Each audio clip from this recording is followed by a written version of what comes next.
오늘 이 시편 145편은 우리가 지난번 계속 살펴보던 138편부터 시작된 다윗의 시, 그러니까 138편부터 오늘 이 145편까지가 다윗의 시로 알려진 그 총 8편의 시, 그 시의 마지막에 배치되어 있고, 이제 이 시편 이후 146편부터 마지막 150편까지가 할렐루야 시입니다. 모든 것이 하나님을 찬양하라는 할렐루야 시입니다. 그러니까 지금 다윗의 시의 끝에 배치되어 있고, 이제 하나님을 찬양하라라고 외치며 영원히 하나님을 찬양할 할렐루야 시편의 바로 시작점에 서 있는 시가 바로 시편 145편입니다. 그러므로 이 시편 145편은 이 내용을 통하여서 누가 예수 그리스도의 예표가 되고 다윗과 같이 진정한 찬양하는 자인가를 가르쳐 줄 뿐만 아니라 누가 영원히 하나님을 할렐루야로 찬양하는 자인가를 가르쳐 주는 시입니다. 그러니까 다윗처럼 진정한 찬양자가 누구며 영원히 하나님을 할렐루야로 찬양할 자가 누구인지에 대하여 가르쳐주는 시가 바로 145편입니다. 그래서 오늘 이 145편을 통하여서 누가 다윗처럼 진짜 하나님을 찬양하는 자며 누가 이 시편의 마지막 할렐루야처럼 영원히 하나님을 찬양하는 자인가를 몇 가지 살펴보려고 하는데요. 첫 번째는 바로 성도들이다. 성도들이 다윗처럼 여호와를 찬양할 수 있고 또 영원히 하나님을 찬양할 수 있다. 다른 말로 하면 새로운 피조물들이어야 한다라는 것을 우리에게 말씀해주고 있습니다. 자, 우리 10절 한번 읽어볼까요? 10절 한번 읽어보겠습니다. 10절 시작. 여호와여, 주께서 지으신 모든 것들이 주께 감사하며 주의 성도들이 주를 송축하리라. 자, 이 땅에 있는 모든 것들이 사실 하나님을 찬양하고 있다라고 지금 다윗이 말하고 있는데 특별히 두 부류로 나눠져 있는 게 보여집니다. 여호와여, 주께서 지으신 모든 것들이 주께 감사하며, 무슨 말입니까? 모든 피조 세계가, 모든 피조물이 하나님을 찬양한다. 그리고 또 한 부류가 있는데 주의 뭐라고요? 성도들이 주를 송축한다, 이렇게 말하고 있습니다. 이 땅에 있는 모든 피조물들이 하나님을 찬양합니다. 그런데 특별히 그 찬양 가운데 특별한 찬양으로 올려드리는 존재가 있는데 그들은 누구냐면 새로운 피조물이라는 것이죠. 그러니까 두 번 하나님께 지어진 자들이다, 이렇게 말씀하고 있는 것입니다. 피조물들이 하나님을 찬양하지만 그러나 하나님이 다시 한번 창조하신 새로운 피조물, 그들이 바로 하나님을 찬양한다라고 말하고 있어요. 그러니까 새로운 피조물의 첫 번째 특징이 무엇인가? 이제 1절에서 시작하는데 그 1절이 이렇게 말하고 있습니다. 시작을 왕이신 나의 하나님이여, 이렇게 고백을 하고 있죠.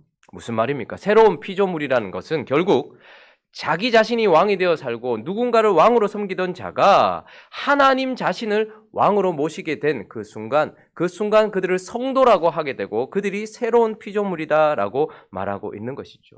주인이 완전히 바뀌어진 인생이 다윗처럼 찬양하는 자요, 영원히 할렐루야로 하나님을 찬양하는 자다라고 말하고 있는 것입니다. 그러니 첫 번째, 바로 성도, 새로운 피조물이 하나님을 찬양한다. 주인이 하나님으로 바뀐 자, 그런 자가 하나님을 찬양한다, 이렇게 말하고 있습니다. 자, 두 번째는요, 누가 다윗처럼 하나님을 찬양할 수 있으면 영원히 할렐루야로 하나님을 찬양할 수 있을까요? 두 번째는 바로 그런 왕이신 주를 경험하는 자가 하나님을 찬양할 수 있다, 이렇게 말씀하고 있습니다. 1절 다시 한번 읽어볼까요? 1절 있습니다. 시작. 왕이신 나의 하나님이여, 내가 주를 높이고 영원히 주의 이름을 송축하리다. 자, 하나님을 왕이라고만 말씀하지 않고 아주 중요한 단어가 나오죠. 하나님을 누구의 하나님이라고 고백하고 있습니까? 왕이신 나의 하나님. 이것이 정말로 중요한 것입니다. 누가 다윗처럼 찬양할 수 있으며 누가 영원히 할렐루야로 하나님을 찬양하는가? 그는 하나님을 왕으로 모신 자, 주인이 바뀐 자일 뿐만 아니라 그 주인, 바뀐 주인을 나의 하나님으로 경험하는 것이 그렇게 중요한 것입니다. 지금 다윗이 노래하고 있는 하나님은 성경을 통해서 배운 하나님이거나 혹은 다른 누군가의 간증을 통해서 경험하게 된 하나님이 아니고 자기의 삶 전체에서 자기가 경험한 하나님을 지금 노래하고 있는 것입니다. 그래서 8절에 보면 이건 다른 이들의 경험이 아니에요. 8절 읽어볼까요? 시작. 여호와는 은혜로우시며 긍휼이 많으시며 노하기를 더디하시며 인자하심이 크시도다. 이건 어떤 선지자나 누군가가 가르쳐 준 것이 아니라 본인이 하나님을 이렇게 경험했다라는 거예요. 그분의 은혜와 긍휼이 많으시며 노하기를 더디하시는 분, 그리고 여호와께서는 모든 것을 선대하시며 그 지으신 모든 것에 긍휼을 베푸시는 분. 그러니까 그가 어떤 하나님을 경험한 것입니까? 은혜와 긍휼의 하나님을 경험한 것입니다. 그러나 다윗이 또 여기서 멈추지 않고 다윗이 경험한 하나님은 14절 한번 읽어볼까요? 14절 있습니다. 시작. 여호와께서는 모든 넘어지는 자들을 붙드시며 비굴한 자들을 일으키시는도다. 그가 또 경험한 하나님은요, 넘어지는 자들을 붙드시며 비굴한, 저기서 말하는 비굴하다 하는 것은 비굴하게 우리가 일반적으로 생각하는 비굴하게 구는 것이 아니라 하나님의 말씀 때문에, 하나님의 은혜 때문에 머리를 숙인 자, 이런 뜻을 말합니다. 그러니까 하나님 때문에 굴복한 자들, 그런데 하나님이 어떻게 하신다는 거예요? 일으킨다는 것을 보았습니다. 다윗은 그의 삶 속에서 그분이 자신의 왕이고 주인일 뿐만 아니라 그 주인이신 하나님을 경험하는데 그분의 은혜와 긍휼도 경험했지만 그가 넘어졌을 때에 그를 붙들어 주시더라는 거죠. 뿐만 아니라 그가 하나님 때문에 머리를 숙였을 때에 하나님께서 일으켜 세워주시는 것을 경험했다라고 말씀하고 있는 것입니다. 15절은 또 이렇게 말합니다. 모든 사람의 눈이 주를 앙망하오니 주는 때를 따라 그들에게 먹을 것을 주시며. 그가 경험한 하나님은 때를 따라 돕는 은혜를 주시는 분이시다라는 것을 그가 경험했다라는 것입니다. 그가 고난도 많이 당했고 그가 아픔도 많이 당했고 그가 굴에 있었을 때도 있었고 그가 궁에 있었을 때도 있었고 쫓겨나갔을 때도 있었고 그러나 그때마다 하나님께서 동일하게가 아니라 때를 따라 돕는 은혜를 주신 하나님이었다라는 것을 그가 경험했다라고 말하고 있습니다. 뿐만 아니라 그는 또 이렇게 말하고 있습니다. 16절 읽어볼까요? 16절 있습니다. 시작. 손을 펴사 모든 생물의 소원을 만족하게 하시니이다. 소원을 만족하게 하시는 하나님, 하나님께서 이 모든 것들을 이루신다라는 것을 그가 특별히 모든 생물의 소원을 만족하게 하시는 하나님, 자신을 만족하게 하신 하나님을 경험했다라고 말하고 있고, 또 마지막 18절도 한번 읽어볼까요? 18절 있습니다. 시작. 여호와께서는 자기에게 간구하는 모든 자, 곧 진실하게 간구하는 모든 자에게 가까이 하십니다. 다윗이 경험한 하나님은요, 자기가 간구한 대로 은혜 주시는 하나님, 자기가 간구한 대로 응답하시는 하나님이 아니라 자기가 간구할 때에 하나님이 가까이 계시다는 것을 경험했다라는 것이죠. 기도의 가장 큰 유익은 우리가 입으로 구한 대로 마음으로 생각한 대로 이루어지는 것이 아니라 그렇게 구하고 있는 우리 옆에 하나님이 계신다라는 것. 그것이 기도의 가장 큰 유익인 것이고 기도의 가장 큰 은혜인 것입니다. 오늘 다윗이 이 145편을 통해서 그는 성도다, 새로운 피조물이 되었고 그렇게 주인을 바꾼 왕이신 나의 하나님을 그냥 왕이신 하나님 이렇게만 표현하지 않고 왕이신 나의 하나님 이렇게 표현하면서 하나님을 경험하는 자, 그가 바로 다윗과 같이 하나님을 찬양하는 자요 영원히 할렐루야로 하나님을 찬양하는 자다 이렇게 말씀하고 있는 것입니다. 자, 그런데 또 세 번째 한번 살펴볼까요? 새로운 피조물이 하나님을 찬양할 수 있고 다윗처럼, 그리고 주를 경험하는 자가 하나님을 찬양할 수 있고 다윗처럼, 또 세 번째는 주를 계속해서 높이는 자가 진정 찬양하는 자다 이렇게 말씀하고 있습니다. 1절 2절 다시 한번 읽어보겠습니다. 1절 2절 시작. 왕이신 나의 하나님이여 내가 주를 높이고 영원히 주의 이름을 송축하리이다. 내가 날마다 주를 송축하며 영원히 주의 이름을 송축하리이다. 여러분, 이건 참 쉬운 고백이긴 하지만 삶 속에서 실천하기는 참으로 어려운 고백입니다. 왕이신 하나님이라고 고백하기도 어렵고 왕이신 나의 하나님이라고 고백하기도 어렵지만 더 어려운 것은 내가 무엇을 높인다는 거예요. 주를 높이고. 이것은 쉬운 것이 아닙니다. 왜냐하면 우리는 본성적으로 나를 높이는 존재입니다. 나를 높이고 내가 소중하게 생각하는 것을 높이는 존재입니다. 그런데 그가 지금 내가 주를 높이고 이렇게 고백하고 있는데 이 높이고라는 단어에는 참 많은 의미가 들어가 있어요. 무슨 의미가 들어가 있냐? 참 진지한 의미가 들어가 있는데 이 높이고는 분사형이에요. 그러니까 한 번 높이고 마는 것이 아니고 계속해서 높인다는 거예요. 그래서 2절은 내가 날마다 주를 찬송한다, 송축한다 이렇게 말하고 있는 것입니다. 여러분, 여기 신앙생활 하다 보면 하나님께 큰 영광을 올려드리고 주를 높였던 때가 있는 사람들이 대부분일 것입니다. 그런데 우리의 문제는 주를 높이지 않았다라는 것이 아니라 주를 계속해서 높이지 않는다라는 것이 문제인 것이죠. 우리가 어제 봤던 영화에서도 보면 거의 천국의 막달은 거의 막바지에 다다랐을 때에 우리를 시험하는 것 중에 하나가 무엇이었습니까? 자랑이었어요. 허영, 자기를 자랑하게 되는 거예요. 거기서 자기 자신이 벗어나게 되는 것을 보게 됩니다. 철로 역정을 통해서 신앙인이 좁은 문에 들어가면 이제 끝인 줄 알았는데 그때부터 시작되는 우리의 여정 속에 수많은 두려움부터 시작해서 우리에게 많은 것들, 게으름, 이런 모든 것들이 다 우리를 괴롭히지만 마지막에 가서 결국은 주님을 잘 높이다가 자기를 높이거나 혹은 한 번 높이다가 자기를 높이다가 이런 경우들이 참으로 허다하더라는 것이죠. 내가 믿음이 충만하고 하나님 앞에 은혜를 누릴 때면 하나님을 높이다가 어느 순간 나도 모르게 또다시 그것을 멈추는 경우가 많습니다. 그러나 오늘 다윗은 이렇게 말하고 있습니다. 내가 주를 계속해서 높이며 날마다 높이며. 우리의 인생이 이렇게 주님을 왕으로만 모시는 것이 아니라 왕이신 나의 하나님으로 모시고 그 주님을 계속해서 높이는 인생이 되시기를 예수 그리스도의 이름으로 축원합니다. 그리고 또 이렇게 말합니다. 네 번째, 주를 높이는 자일 뿐만 아니라 이제 진정 다윗과 같이 찬양하는 자, 영원히 할렐루야로 하나님을 찬양하는 자는 바로 주를 새기는 자다. 새기는 자다 이렇게 말씀하고 있습니다. 4절 한번 읽어볼까요? 4절 시작. 대대로 주께서 행하시는 일을 크게 찬양하며 주의 능한 일을 선포하리로다. 6절도 있습니다. 시작. 사람들은 주의 두려운 일의 권능을 말할 것이요 나도 주의 위대하심을 선포하리로다. 동일하게 나온 단어가 뭡니까? 선포. 여러분, 우리가 복음을 선포하고 예수 그리스도를 선포한다는 것은 세상에 하나님의 이름, 그리스도의 이름을 새긴다라는 의미를 가지고 있습니다.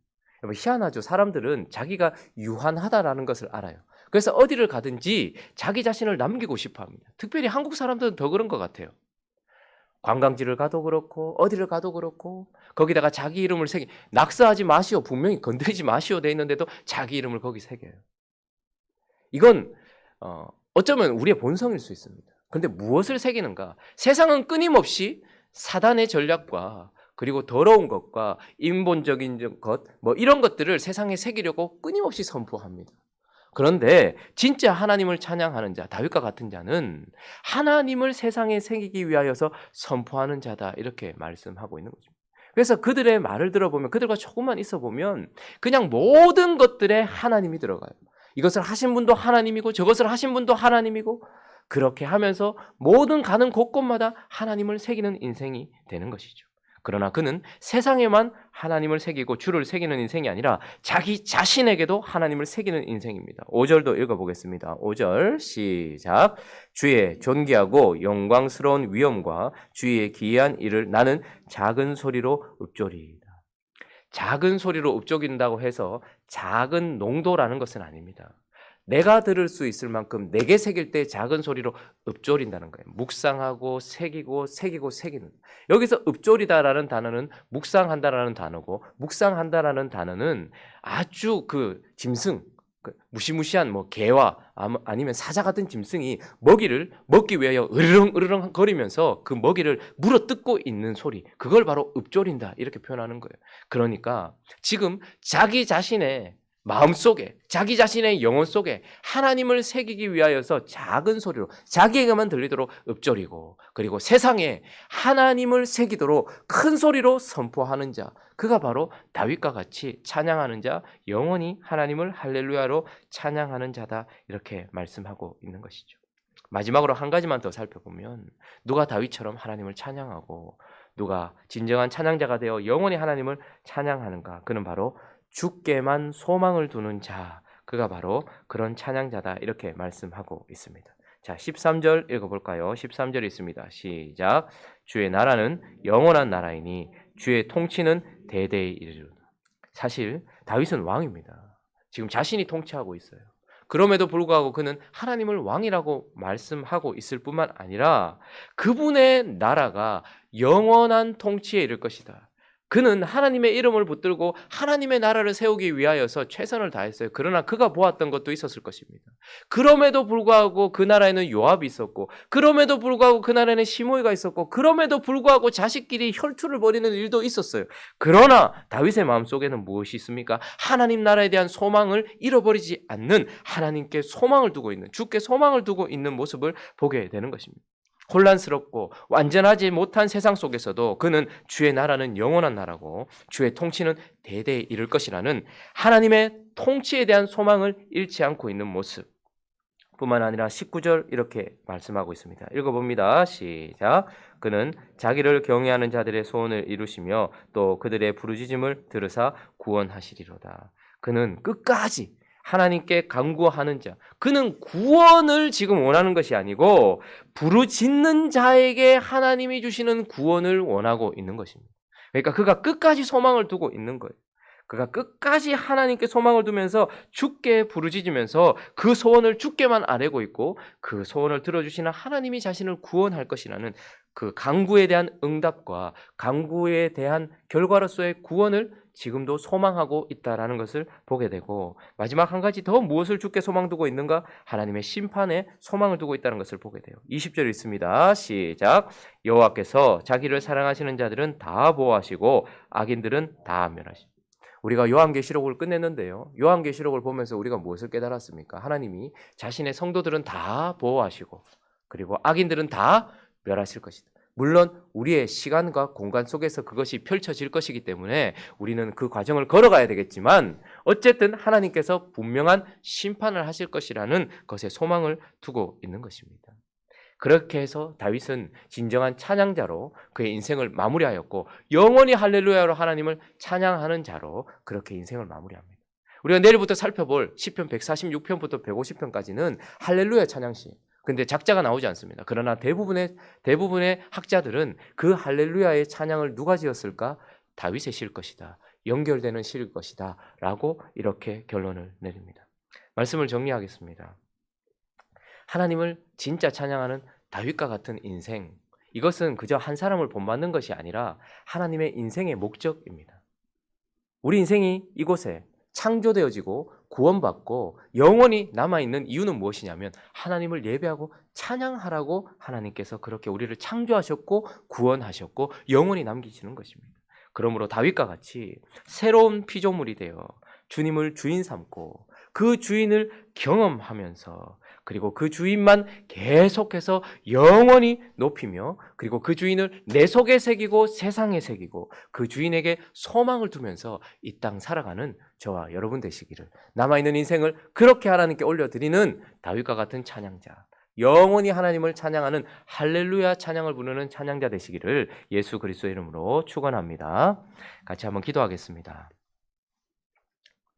세상에 있는 모든 피조물들이 하나님을 찬양합니다. 그러나 우리의 찬양을 특별히 송축이라고 표현합니다. 송축은 지적으로 깨닫고 마음으로 느껴 행동으로 삶으로 살아가면서 하나님을 높이는 것을 송축이라고 하는 겁니다. 피조물들은 하나님을 찬양하고 새로운 피조물인 우리는 하나님을 송축하는 인생, 그분이 왕이요 그분이 나의 하나님이요 그분만 높이는 인생, 그분을 새기는 인생, 그분께만 소망을 두는 인생 되어줄 수 있게 달라고, 2019년 잘 마무리할 수 있게 달라고 또 각자의 기도 제목들을 가지고 함께 기도하며 나갑니다. 기도하겠습니다.